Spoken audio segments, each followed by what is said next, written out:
Sampurasun akang teteh, pendak deui sareng Yaya. Dina video sate acan mah diajar ngeunaan warnaning wayang anu aya di Indonesia. Nah, ayeuna urang dilanjut deui diajarna yuk. Dina video sate acanna Yaya nyebatkeun yen wayang gelung teh nyaritakeun lalakon Mahabharata jeung Ramayana.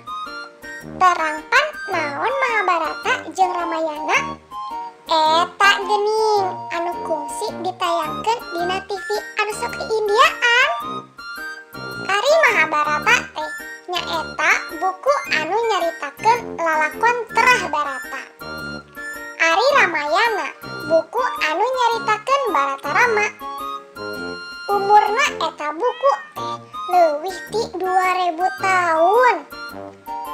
Carita Mahabharata dianggit dina wangun syair Kuwiasa.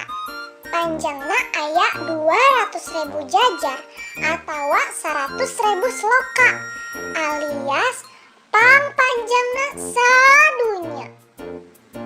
Ari syair Ramayana mah dianggit ku Walmiki. Panjangna aya 48.000 jajar atawa 24.000 sloka. Eta teu kabayangnya carangkeun nulisna Abah Wiyasa jeung Abah Walmiki. Hebat pisan.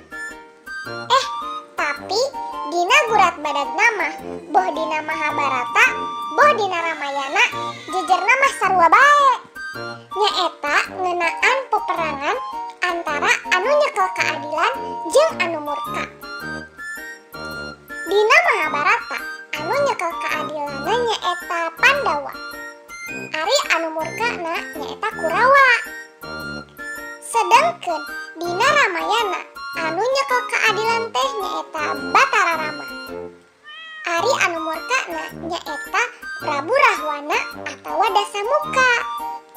Pihak anu nyekel keadilan salawasna diasup ku titisan Batara Wisnu. Dina Mahabharata titisan Batara Kresna. Ari dina Ramayana mah nyaeta Rama. Saperlimana tina 200.000 jajar syair Mahabharata nyaritakeun pokokna jejer. Ari sesana nyaritakeun ngeunaan para raja, para pandita, kajadian alam, tata nagara, palasipah kawajiban anu kumelit nurutkeun agama jeung katartiban hirup kumbuh atawa carita-carita anu loba picontoeunana. Sabagian tina Mahabharata disebut Bhagawat Gita anu hartina syair pujaan dewa atawa syair anu ngayuga. Panjangna aya 1400 jajar atawa 700 sloka. Ari carita wayang teh asalna ti India. Asup ka Indonesia mareng jeung asupna agama Hindu. Terus mekar jeung nerekab nepikeun ka kiwari. Tentu bae aya nu dirobah, boh ditambahan, boh dikurangan. Caritana, tokoh palakuna, tempatna, jeung sajabana. Jadi, carita wayang versi India jeung versi Sunda tangtu beda. Nah, kitu cenah ngeunaan carita wayang teh. Upama aya patarosan ngeunaan carita wayang, tiasa ditaroskeun dina komen nya.